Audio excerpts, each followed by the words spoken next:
오늘도 주회전에 나오신 우리 모든 성도님들 주님의 이름으로 환영하고 축복합니다. 우리 옆에 있는 분들과 이렇게 인사할까요? 성탄이 다가옴을 기뻐합시다.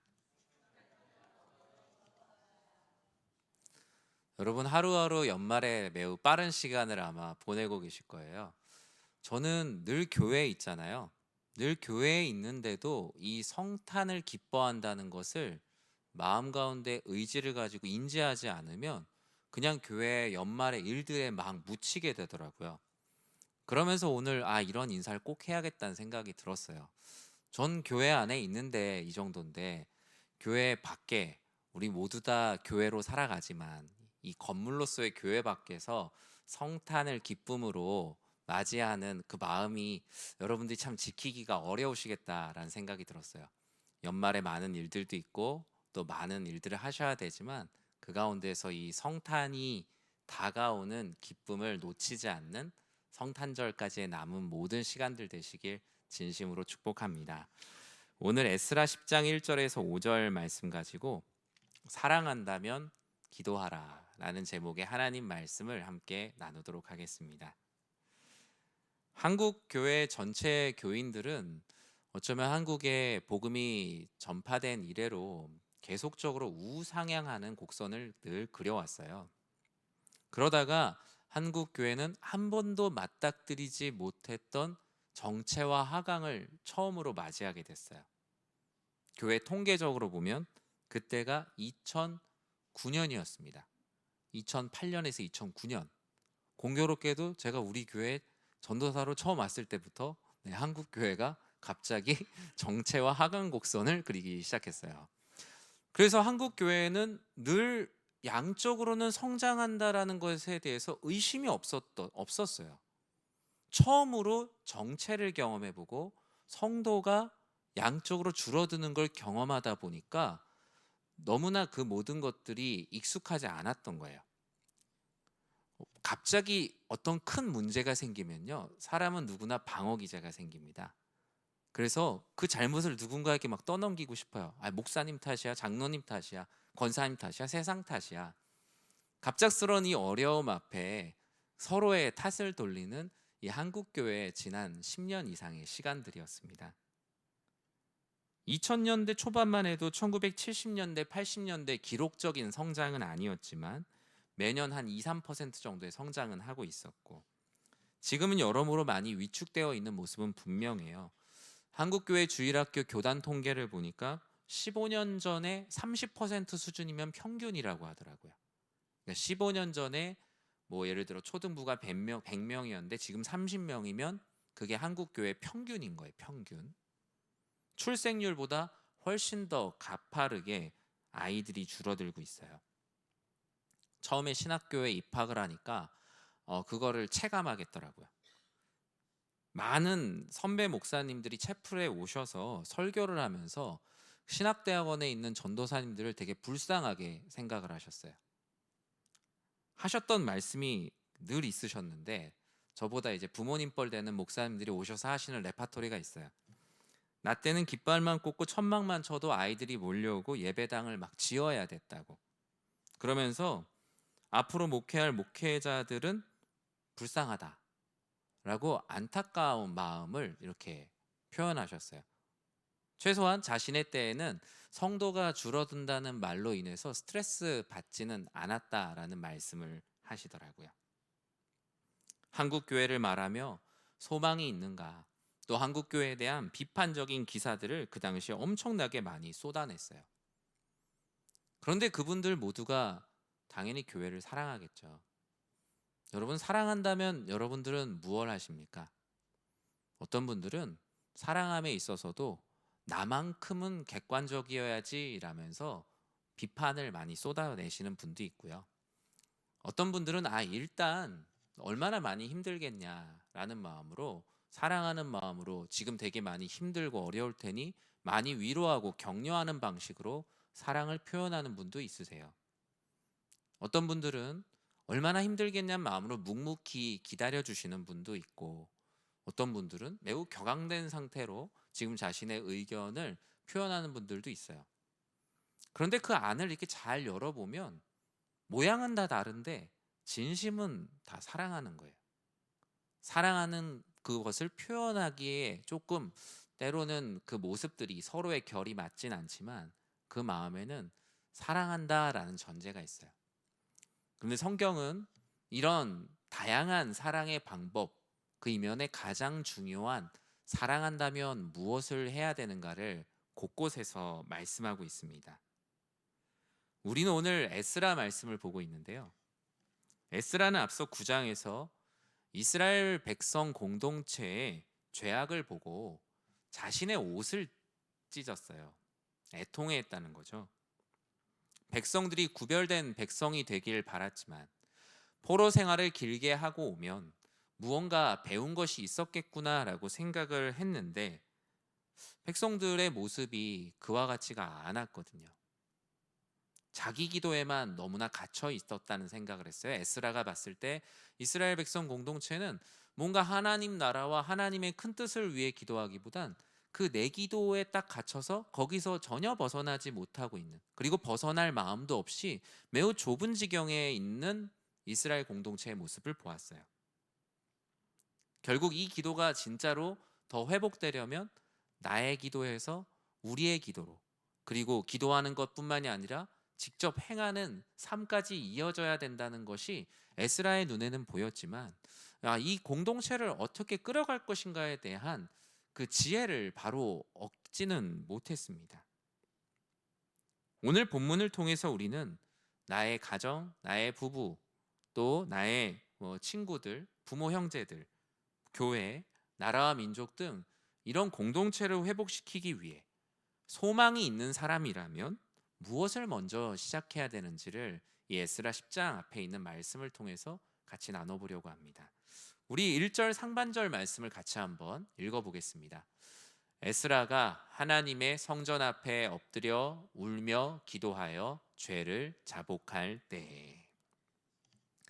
오늘 본문에서 공동체를 사랑하는 에스라, 사랑한다면 이라는 가정을 제가 했는데, 사랑한다면 오늘 본문 통해서 볼 수 있는 것은 내가 먼저 엎드려 기도하는 것, 그게 정말 내 공동체에 소망이 있다라고 생각하고 사랑하는 사람의 첫 번째 행동이라고 말합니다. 에스라는 지금 이스라엘 백성 공동체의 이전의 지도자를 탓할 시간이 없어요. 그리고 이 죄를 누가 먼저 지었는지 확인할 시간도 없고 필요도 없어요. 그들이 얼마나 큰 죄를 저질렀는지, 이게 누구로부터 시작됐는지를 찾는 데 쓸 시간이 너무 아까워요. 에스라는 그저 이 병이 어디에서부터 왔는지가 중요한 게 아니라 이 병을 고치는 게 더 중요했기 때문이에요. 근데 이스라엘 백성들은 우리의 죄가 어디로부터 왔고 누구 때문인지에 혈안이 되어 있었어요. 지금 우리가 왜 이렇게 살아가고 있냐? 그때 그 제사장 때문이야. 그때 우리를 그렇게 가르쳤기 때문이야. 아니면 그때 그 지도자가 우리에게 마음에 들지 않는 행동을 했기 때문이야. 그들은 이 죄가 어디에서부터 왔는지를 가지고 의미 없는 토론을 하고 있죠. 이걸로 인해 죽어가는 것을 알지 못하고 말이죠. 에스라는 마음이 급했어요. 이들에게 어떤 것을 설득하기보다 무엇을 해야 되는지를 내가 먼저 한 사람이라도 시작해야겠다라는 생각을 갖게 됐죠. 에스라는 문제를 문제 삼아서 문제로 키우는 게 목적이 아니에요.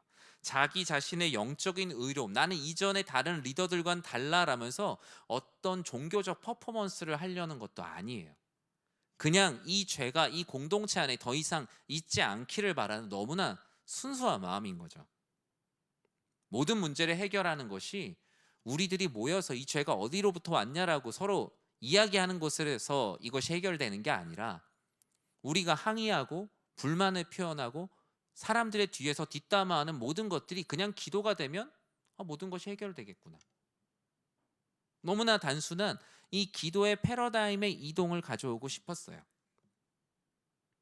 에스라가 이스라엘에 돌아왔을 때는 이스라엘 공동체에 많은 죄들이 있었지만 오늘 본문은 그 중에 한 가지를 특별히 강조하는데, 바로 이방 여인들과의 결혼의 문제였어요. 이건 오늘날 얘기하는 국제 결혼이랑은 아예 다른 얘기입니다.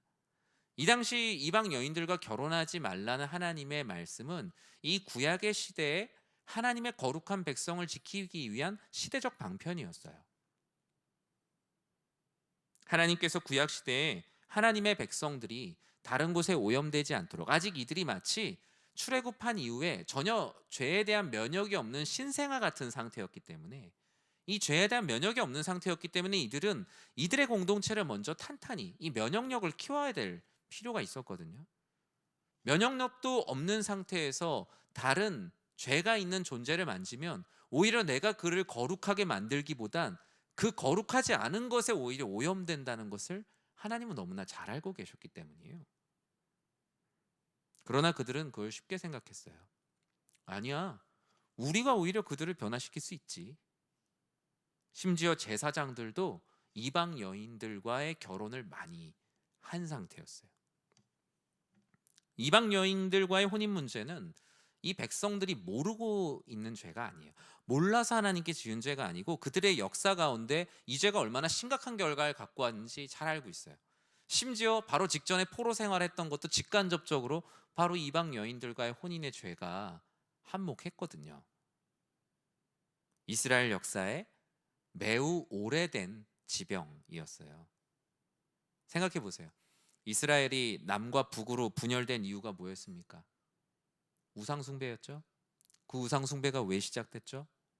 솔로몬이 이방 여인들과의 수많은 정략적인 혼인들 때문에 많은 우상들이 들어왔습니다. 남유다가 망한 것도 마찬가지였고요. 포로 생활을 하고 돌아왔는데 분명히 하나님께서 오답 노트를 적으라고 하셨는데 틀린 문제를 지금 다시 또 틀리고 있는 겁니다. 에스라는 사람들이 흔히 말하는 아이 공동체의 개혁이 필요함을 알고 있었어요. 사람들이 어떤 개혁이나 구조조정 또는 변경을 하려고 하면 먼저 많은 계획들을 세우고 협의하고 공포의 과정을 가져요. 그러나 에스라는 가장 느리지만 사람들이 볼 때 가장 느려 보이고 효과적이지 않아 보이는 길을 선택합니다. 하지만 하나님은 이 에스라에게 지름길을 알려주셨죠.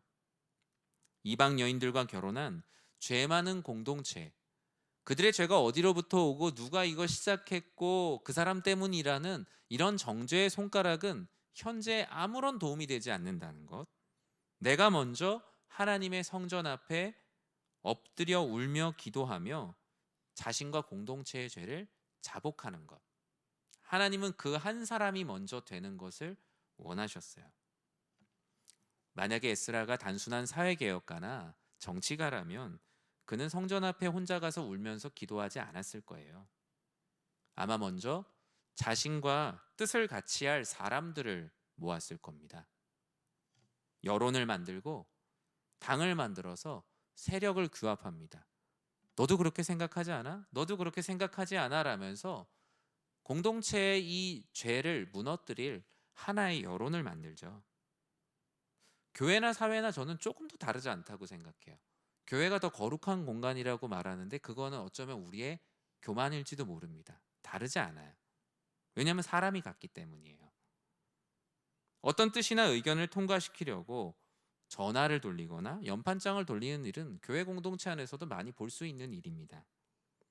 하지만 에스라는 그 일을 하지 않아요. 대단한 용기죠, 용기. 모든 일을 이루시는 분이 사람의 모임이나 여론에 그 소망이 있는 것이 아니라 하나님께 있음을 믿는다라는 그 신적 소망이 그에게 남아 있었다는 거예요. 하나님께서 하신다라는 말이 그냥 입술이나 관념에 있는 게 아니라 정말 에스라에게는 그 소망이 남아 있었던 거예요. 하나님이 없으면 여론을 만들고 사람들 모아야죠. 그러나 에스라는 하나님이 살아계시는데, 하나님이 이 세상의 모든 것들을 인도하시는데 내가 그와 같은 일을 왜 해야 하지? 모두가 알고 있는 정답이지만 모두가 정답대로 살지 않는 세상 속에서 그 정답대로 살아보겠다라고 도전하고 있어요. 그래서 에스라는 공동체의 죄가 누구에게 있는지, 언제부터인지, 어떻게 해야 하는지가 그의 우선순위가 아니었어요. 그에게 우선순위는 그냥 우리 공동체를 사랑하는 마음, 그리고 사랑하는 마음으로 현재 있는 죄가 없어지고 하나님께 사랑받는 공동체가 바라기를 바라는 그 마음 하나예요. 그래서 먼저 성전 앞에 가서 엎드려 기도한 겁니다. 사랑하는 성도 여러분, 여러분은 여러분이 속한 공동체를 아마 사랑하실 거예요. 부부라는 공동체를 사랑하시고 여러분의 자녀 또는 부모님과의 공동체를 사랑하실 거예요. 여러분의 가정을 사랑하시고 우리 교회를 사랑하시고 나라와 민족을 국민으로서 아마 사랑하실 거예요. 오늘 본문을 통해서 우리가 만약에 나의 공동체를 사랑한다면 시작해야 되는 것은 먼저 엎드려 기도하는 것. 누군가에게 엎드리라 말하는 것이 아니라 먼저 엎드려 기도하라고 말하는 거예요. 10장 1절 전체 같이 한번 읽어볼까요? 에스라가 하나님의 성전 앞에 엎드려 울며 기도하여 죄를 자복할 때에 많은 백성이 크게 통곡하매 이스라엘 중에서 백성의 남녀와 어린아이의 큰 무리가 그 앞에 모인지라. 아멘. 혼자 기도하는 것을 하나님께서는 그대로 두지 않으시고 먼저 엎드려 기도하는 그 사람에게 하나님은 기도의 동역자들을 이렇게 붙여주셨어요. 우리가 사랑한다면, 어떤 공동체와 영혼을 사랑한다면 함께 엎드려서 기도하는 기도의 모임과 공동체가 우리들에겐 언제나 필요합니다. 아직도 소망이 있음을 믿고 먼저 엎드려 기도한 한 사람, 하나님의 저문에 엎드려 기도한 이 에스라에게 사람 앞에 소리를 높이는 것보다 중요한 것은 하나님 앞에 소리를 높이는 일이었어요. 교회의 부흥과 소망, 가정의 평안과 은혜도 사람에게 소리치는 데서 있는 게 아니라 하나님 앞에서 울며 엎드려 기도하는 사람의 기도를 듣는다는 것. 에스라에겐 이런 소망과 낭만이 남아 있었어요. 사람들은 모아놓고 당을 짓고 당을 나누고 소리를 높이면 결국 바람 불면 다 사라질 것이라는 그 진리를 잘 알았기 때문이에요. 하나님은 그런 에스라를 외롭게 남겨두진 않으셨어요. 곧이어 많은 백성들이 이 홀로 울며 기도하는 그 에스라의 진심을 그 공동체 가운데 알게 하셨어요. 에스라는 누군가를 정죄하면서 공동체가 기도하는 공동체로 나아가지 않게 하셨어요.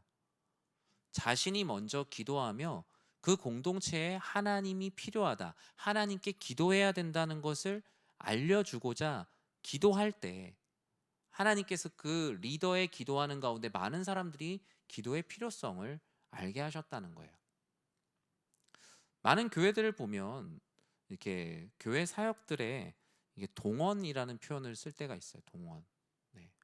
예를 들어 금요기도회가 그렇게 되면 어떻게 될 것 같으세요? 여러분, 이번 주 금요일부터 장로, 권사, 안수 집사님은 금요기도회 필참, 그리고 2, 3분단 제일 안 앉는 쪽에 앞에 4분씩 앉아주시기 바랍니다. 물론 그렇게 하시면 아마 성도님들이 순종하는 마음으로 나와서 기도하시겠죠. 그런데 에스라는 그런 방법을 쓰진 않았어요. 그냥 에스라 본인이 하나님께 신실하게 기도하며 공동체가 나아가야 될 방향들을 보여주는 거죠. 우리가 아이들도 그렇게 가르치죠. 솔선수범이라는 표현, 솔선수범. 에스라는 하나님 은혜 가운데 솔선수범을 시작했는데 오늘 본문에 보면 백성의 남녀와 어린아이의 큰 무리가 에스라 주변에서 함께 소리내어서 기도를 하였다. 참 감동적이죠. 정말 감동적이에요. 여러분이 어떤 기도를 하고 있었는데 누군가가 같이 옆에 와서 기도를 해주셨던 기억이 있습니까? 내가 정말 삶의 어려운 부분을 가지고 아니면 나의 어떤 인생의 중요한 진로를 가지고 기도를 하고 있는데 누군가가 와서 내가 기도를 부탁한 것도 아닌데 함께 와서 기도를 해주셨던 기억이 있습니까? 저는 있어요. 여러 번 있었지만 제일 기억에 남는 건 우리 교회 제 전도사 때 그 15년 전이죠. 그때 이게 특별 새벽 기도를 했었어요. 특별 새벽 기도 때 그때 그게 뭐가 그렇게 힘들었는지 제가 되게 열심히 기도를 하고 있었나 봐요. 근데 그때 담임 목사님 사모님이 제 옆에 오셔서 기도를 해주셨어요. 당시 제가 기도를 이렇게 하고 있는데 사모님이 뒤에 오셔서 제 어깨에다 이렇게 손을 대시고 같이 기도를 해주시더라고요.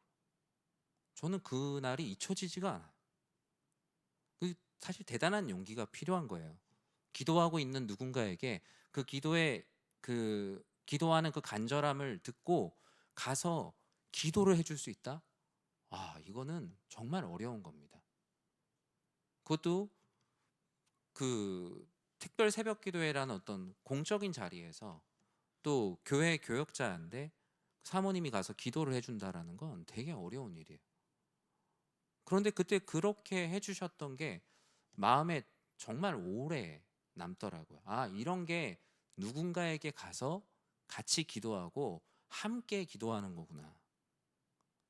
한 사람과 한 사람이 기도할 때도 그런 은혜가 있고 꼭 손을 얹어서가 아니라 우리가 이렇게 모여서 기도해야 되는 이유도 하나님께서 함께 기도하는 은혜를 알게 하시며 우리가 사랑하는 공동체라는 것을 알려주시는 또 하나의 방법이에요. 엘람 자손 중 여이엘의 아들 스가냐가 이 혼자 엎드려 울며 기도하는 에스라에게 다가옵니다.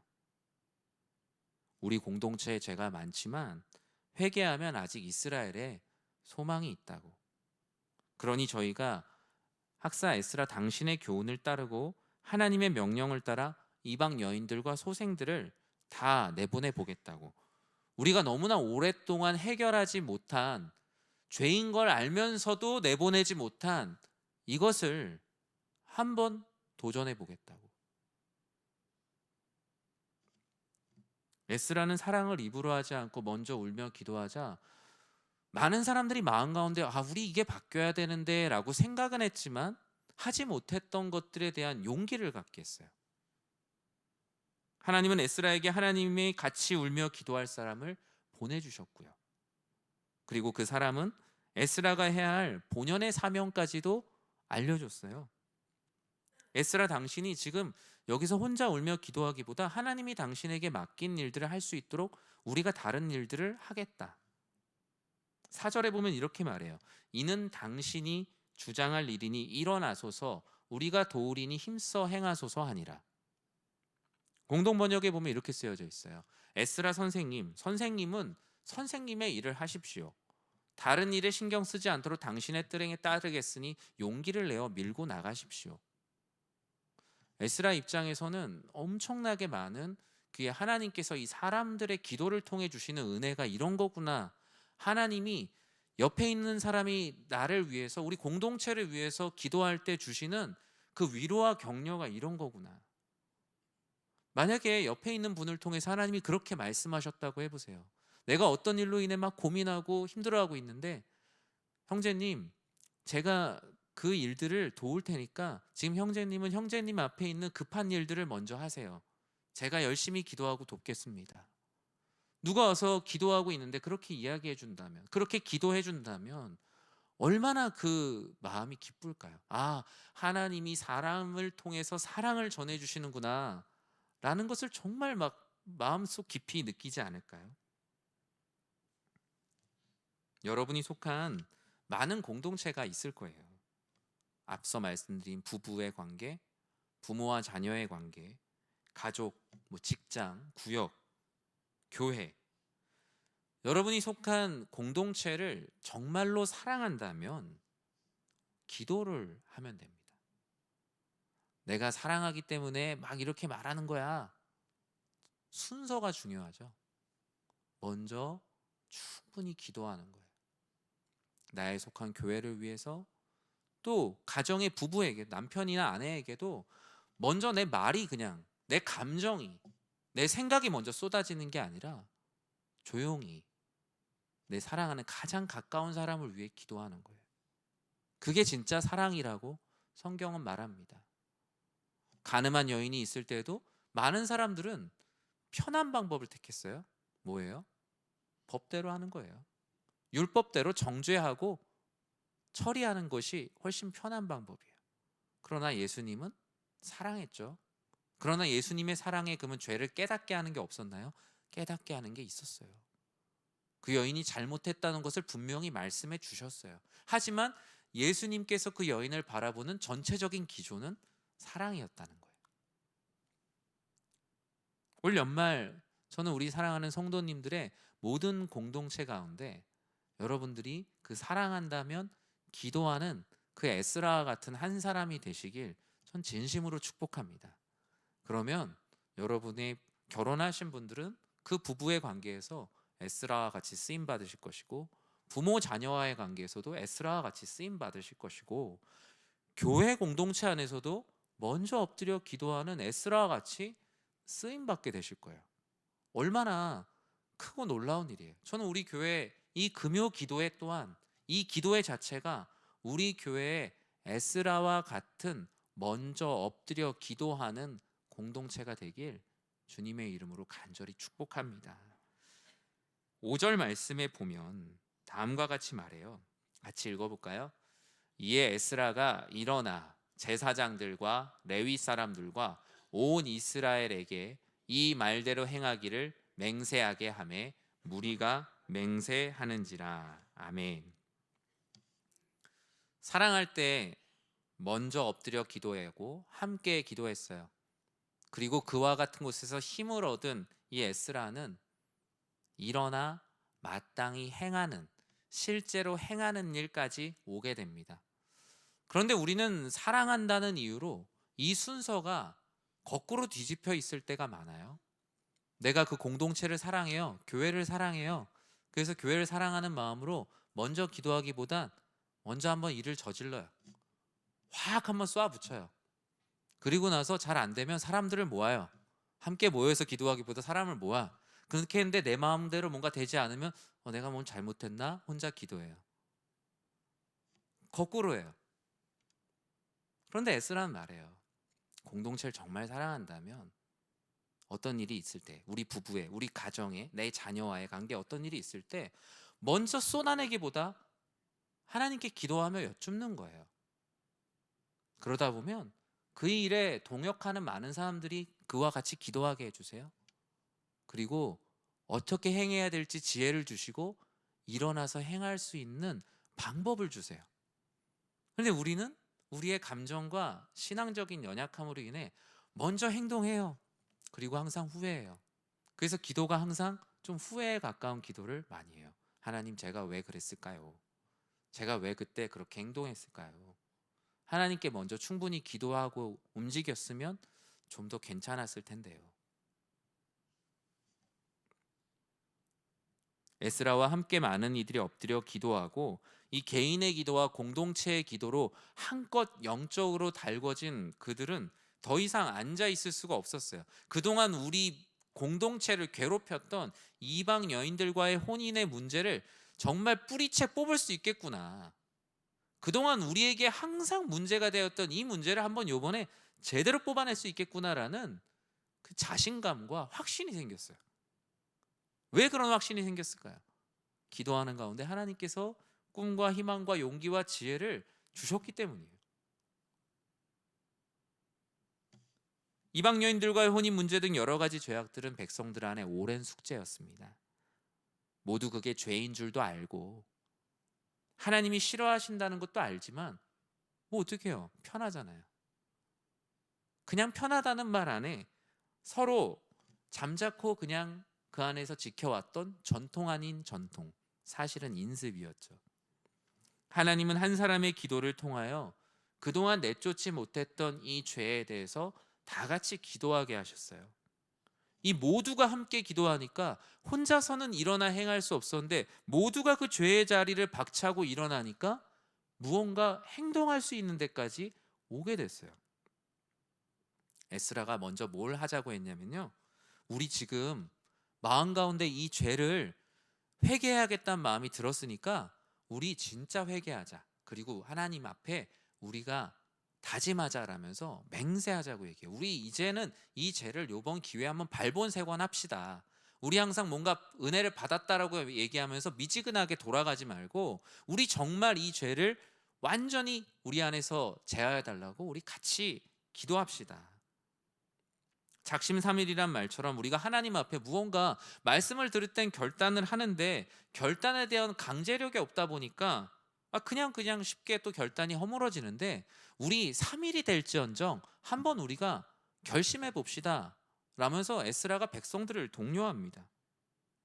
에스라가 백성들과 함께 결단하자고 하니까 백성들은 마치 이 결단을 누군가가 해주길 기다렸다는 듯 환호하며 따릅니다.